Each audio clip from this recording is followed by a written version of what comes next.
Hey everyone, welcome to a new episode of my tutorial park. In today's episode I'm going to build a miniature railway. Now probably everybody knows how to build a miniature railway. It's pretty easy. So in this episode I'm just going to focus on how to make it look nice. And I will also show you some tricks that you can use to make these rides run better. Now if you're gonna build a miniature railway, it's always a good idea to build it in an early phase of the park. Because if you have an area built up like I have over here, it's really difficult to add a miniature railway through the existing attractions. So instead of building through it, I'm just going to build around it. So I plan to make a layout that probably starts somewhere over here and then just does a big circle throughout the park. And then finally it arrives somewhere over here and then we travel around the coaster and back to this station.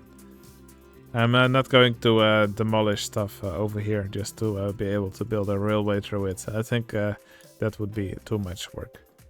Alright, something else which you'll want to do when you're building a miniature railway is to avoid very sloped terrain. Well, if there's very sloped terrain, you might consider building a bridge for the miniature railway. Yeah, I know some of the scenarios from Roller Coaster Tycoon 1 especially have some really big slopes for the trains. I really recommend not doing that and trying to keep the train as level as possible. These trains, they crawl up slopes, and real trains, yeah, you probably won't really see them do any harsh slopes. The slopes should be very gradual. Now, and something else which the trains obviously usually have is multiple stations. Now, I know there's train rides which only have one station, but usually they have multiple stations throughout the ride. Alright, I'm just going to start building my railway. Now, I will not make you watch me building the entire railway. Rather, I will just show you whenever I have a trick to show. Alright, I've started building the track here. Now, one thing that railways have that other rides do not have is crossings, or level crossings I should say. So if I start building the path here, on these straight sections of track, we can just build path through the track. And well, I have disabled clearance checks enabled, but even with this cheat off, so now clearance checks are as they usually are, you can see I'm still able to build this path through the track. So I definitely recommend using lots of railway crossings in your railway. The fun part about them is that guests will also stop right next to the railway if a train is about to pass. Now you can actually also use this when you're building other rides. For example, if you have a go-kart ride and you use the arbitrary ride types cheat to change it into a miniature railway and then make the track invisible, then whenever go-kart is about to cross a path, guests will actually wait for the go-karts to pass. So yeah, that's definitely something that's really cool about the miniature railway in OpenRCT2. Okay, I said earlier that it's best to avoid having too many or too high slopes in your miniature railway, because the train really crawls through them. Now, if you go to the cheats and you allow the cheat for, or you enable the cheat for allowed chain lifts on all track pieces, then you can actually hide a chain lift on your miniature railway. So for this up section, I often just hide a chain lift piece on the track here. And then in the options here, if you temporarily change the train to a different ride type, like the compact inverted coaster, then now you can set the lift hill chain speed if you want. So it's now set to 8 kilometers per hour. And then if we change it back into a miniature railway, now a train that arrives here should go up the hill with 8 kilometers per hour. So that definitely stops them from slowing down so much. Okay, here's another little trick. As you can see here, for this slope, it draws this unnecessary support, which I think is unnecessary. I don't also always like the support for the miniature railway. So one thing you can do is just use the invisible color. And I think that looks much nicer. Now, if the invisible color doesn't show for you, then go to cheat And then over here under park cheat, there's this cheat here called allow special color schemes. That allows you to use the invisible color. Okay, here's another useful trick for the miniature railway, which you can also use for other purposes. For this you do need the supports on the right to show. So for example, if you want to hide this one, we could just use an alternative color scheme and then make that one invisible, and then just paint this piece so the support doesn't show here. Now, for this other trick, we'll need to have the support show, and we specifically need this track piece here. So if we take one of these steep turns,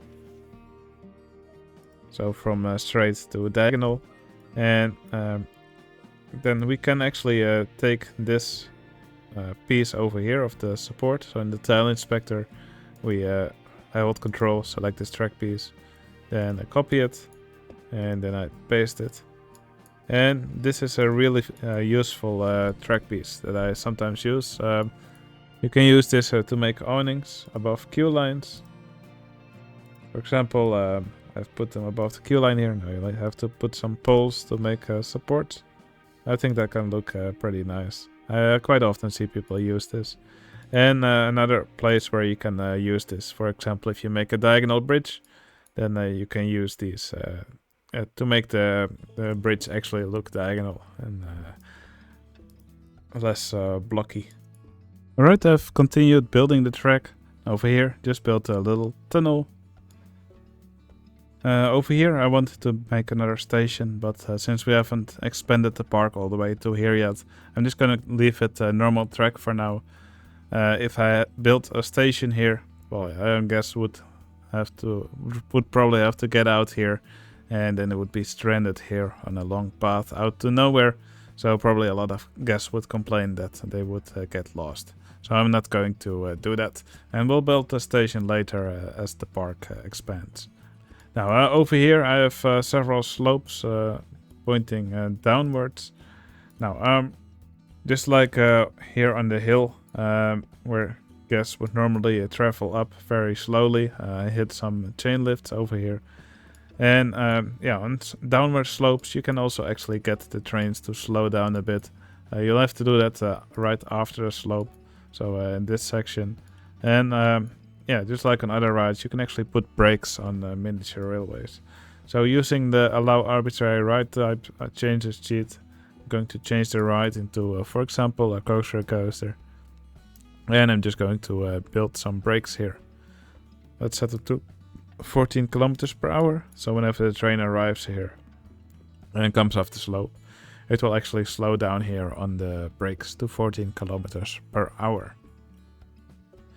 Now, and just like these brakes, you can actually also use block brakes. So if you're worried about trains getting too close to each other, you can actually just use block brakes on the right, set it to a continuous circuit, block brake section mode, and then trains will just stay in their station, for example, until the next block section is free. So this can be a great way to space out your trains. After you have placed your brakes or your block brakes, yeah, just change the ride back to a miniature railway. And you can see there's now an invisible track piece here. So if you want to have the train actually, well, if you want the track to actually be visible again, I will just hold control, click this straight track piece, we'll copy it, and we'll paste it over here. And what we'll want to make sure of is that this track piece that we just pasted is above the existing track piece, which is the invisible brake piece. So the train will actually use the track piece that's lower in the list if they're on the same height. So it will actually use the brake track piece that's over here. Now, it's also possible to have a section of track that's used by trains going in both directions. So for example, I'll make a turn here, and here we'll have some straight track. This will be our shared track. Well, I will probably not keep this track anyway, so it will, I don't really have use for it in this park. I have made some parks where I actually use this. So yeah, let's just make a turn around here. Now, if we just keep building straight track over here into the other track, here they will actually merge, and that's not what we actually want. So I'll disable clearance checks to here, and yeah, instead of just building into the track here, I'm going to change the ride type using the allow arbitrary ride type changes cheat, and I'm going to change the ride type to dinghy slide. And here we'll use the enclosed dinghy slide track. And here we'll change back to a normal track. Now what happens here is the train will just keep going like this. And when it gets over here, it will go on the enclosed dinghy slide track. And the tracks shouldn't merge here, and the train should just continue going on here like this. Now, what you'll probably want is to make sure that there's enough wait time between the trains. For example, 30 or 40 seconds, just so that the first train here has enough time to clear this loop before the second train arrives. Or you could also use block break sections if you want. Here you can see this little section of train or railway in action. So here the train goes onto this track here. Then here it does the turnaround, and it should just pass over the track here in the other direction. There we go. I think we could even do it a little bit differently. So now here this section of the track is enclosed dinghy slide. I believe we can also make this section normal track. So now there should be more of an overlap here, like so. Okay, here's another trick we can use. I don't really have space to make a nice turnaround here. So what I'm going to use is I'm going to set the ride to shuttle mode. Now what a ride does in shuttle mode is, well, basically when the train reaches the end of the line, it will actually reverse direction. So right after this station here, I'm going to add an S-bend. Now, I'm going to make a track here that's the same length as the station, so the entire train will fit here. I'm going to temporarily remove the S-bend, and I'm going to build a track here, and I'm going to disable clearance checks and then create the S-bend again. Now over here I will make sure, I will hold Control, select this straight track piece. I'll make sure it's lower in the list than the S-bend piece. So when the train has reverse direction, it will actually follow the straight track piece, and it will follow this track here. And somewhere over here, probably, I will make another reversing element to make sure it moves forward again over here. Okay, here I've built another reversing element. So let's connect these. Oh, and then over here on this track piece where the two connect, we'll want to make sure that once again this straight track piece is lower in the list, because the train will come here in reverse. It will reach this end section, then it will go forwards again, and then it will go here to the one that's lower in the list. And we'll want the train to head onto the straight track. Now over here I've made a little bridge for the train to cross over. Now if you want this bridge to look nicer, a very easy way to do it is by just putting some wooden coaster track under the train track here. Now if we go to the cheat menu and we enable, where is it? If we enable allow building track at invalid heights, then it's really easy to build some wooden coaster track under the train track. So as you can see, we can just fit it right under here.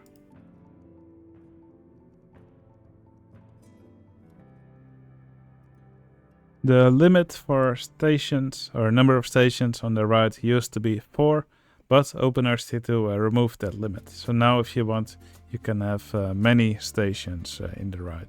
Don't know what the exact limit is, but it's usually more than you will ever need. Okay, the track has been completed.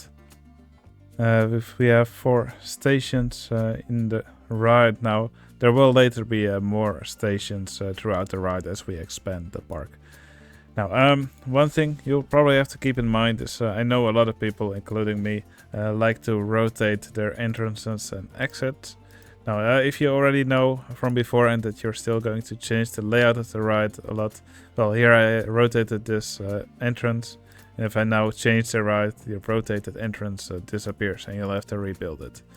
So if you know you're still going to change the ride, I recommend not rotating your entrances or exits.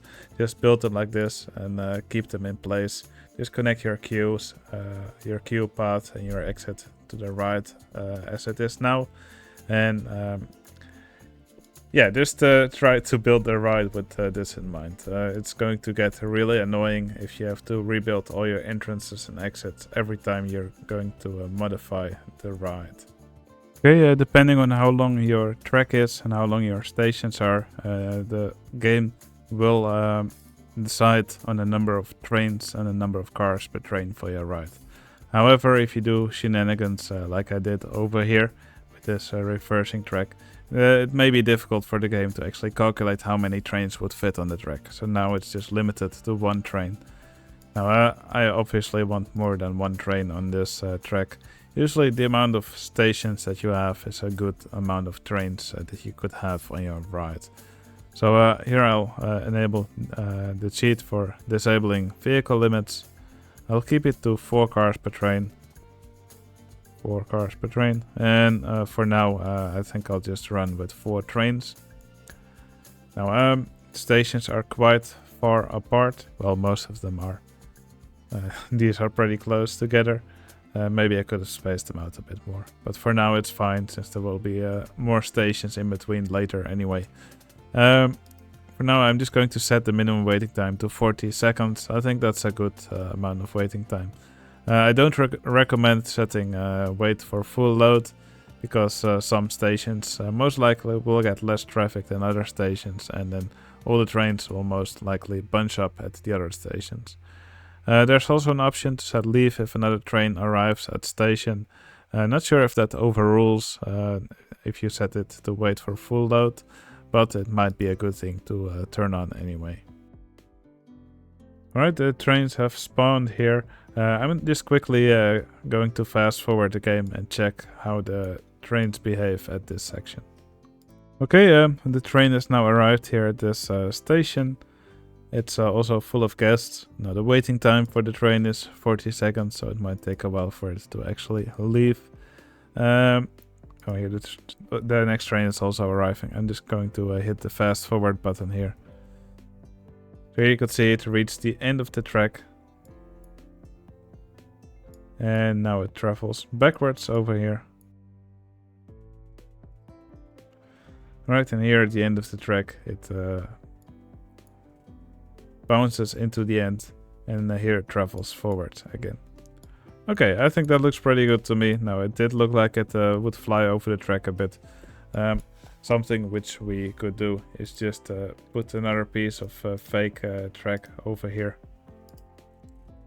Like so. So this is a different miniature railway. So now it won't look like the train actually moves onto the grass here. It might also be a good idea to place some brakes on the track here, so that the train doesn't look like it hits the end here very abruptly, but it would smoothly go to the end and then also smoothly accelerate again. Alright, I will just make a simple station design here.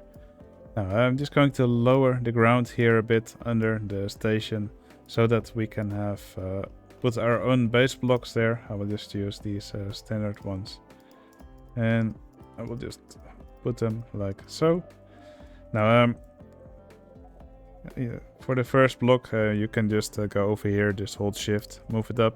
And then if you hover over it and press Ctrl, then you can keep placing blocks at the same height. So that could be useful for making a floor like this. Okay, just going to put some of these walls around, also here on the back side. And then I'm going to take some of these walls, put them above these brick ones, and just gonna hold Control again so I can keep placing at the same height. Also make sure that clearance checks are disabled. Now I'm going to place some of these poles here. And then I'm gonna take this support structure, raise it a bit. Okay, I think that looks pretty nice. And then I'm gonna take some more of these brick wall pieces.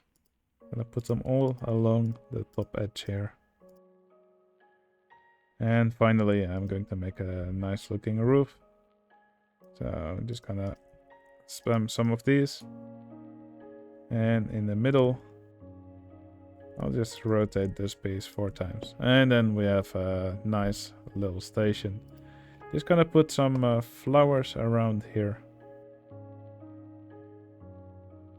A few bushes.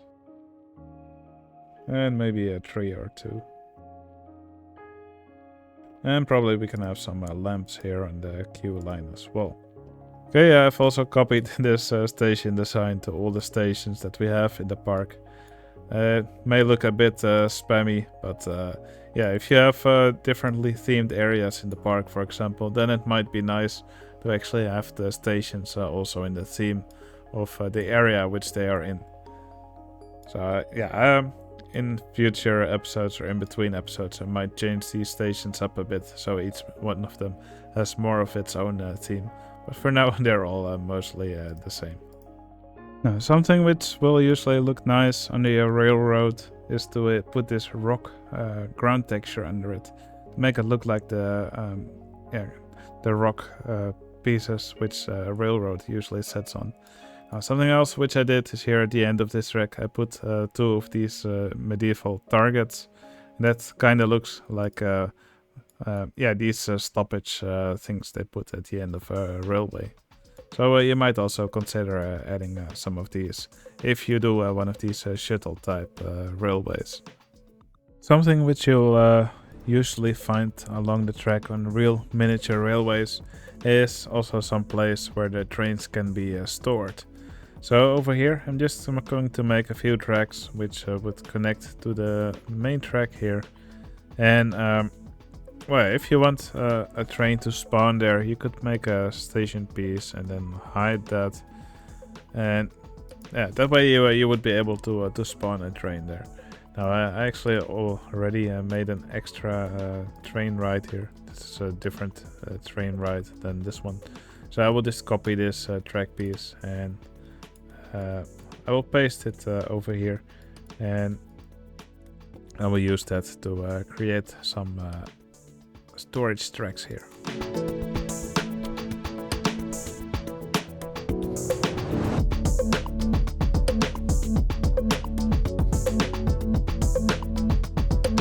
Okay, I've built the track here. I've also made a station piece. And I've set the ride to a powered launch passing station. Because then that's a ride type for which you don't need a full circuit. And then I put the ride into test mode and immediately closed it, and that will spawn a train for you. And then with the tile inspector, I'm just going to make this track piece here invisible. And I take another straight piece here, I'll copy it, and then I'm going to paste it above the station. And then we have a train that has spawned here. Alright, I'm just going to decorate this a little bit. Probably just going to make a simple roof above this. And probably some more of these archery pieces on the end of the track. So here's another little trick. So if I place the scenery piece here on the end, you can see the railway clips through them. Now usually if you want objects to draw through something, so I'll just hold control and select this railway piece here. And right now you can see in the tile inspector it's under these target pieces, but if we move it above them, you can see that the targets now draw through this railway piece. It's moved into the background. So yeah, I actually use this a lot. So basically if you want other objects to draw through something, often it works to put it on the top of the list. Alright, here's our little train yard. Now in some maps I make the building a little bit bigger. It's completely up to you how you want to make it, or if you want to make a yard like this at all. I think it's always nice to have a little place to store any extra trains. Okay, Tutorial Park now has a nice railroad that travels all around it. I think that's everything that I wanted to tell you about railroads in Rollercoaster Tycoon. Now, to finish off this episode, I'm going to put another patron in the park as an entertainer.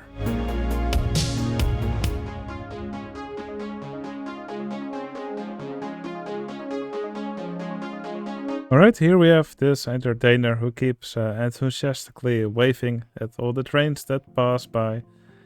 And let's quickly give him a name. Jaggers, thank you so much for supporting me as a patron. It's truly appreciated. And I hope you enjoy your spot here in the park next to this train junction. Now, if you're watching this park and you want to also support me, you can find a link to my Patreon channel in the video description. Any support is truly appreciated. Alright, that's going to be it for this video. If you enjoyed this tutorial or if it's useful for you, please consider giving the video a like. It would really help out my channel. And if you want to see more of these videos, you can always subscribe. Alright, that's going to be it for the video. Hope you enjoyed it. I'll see you again in the next one. See you later.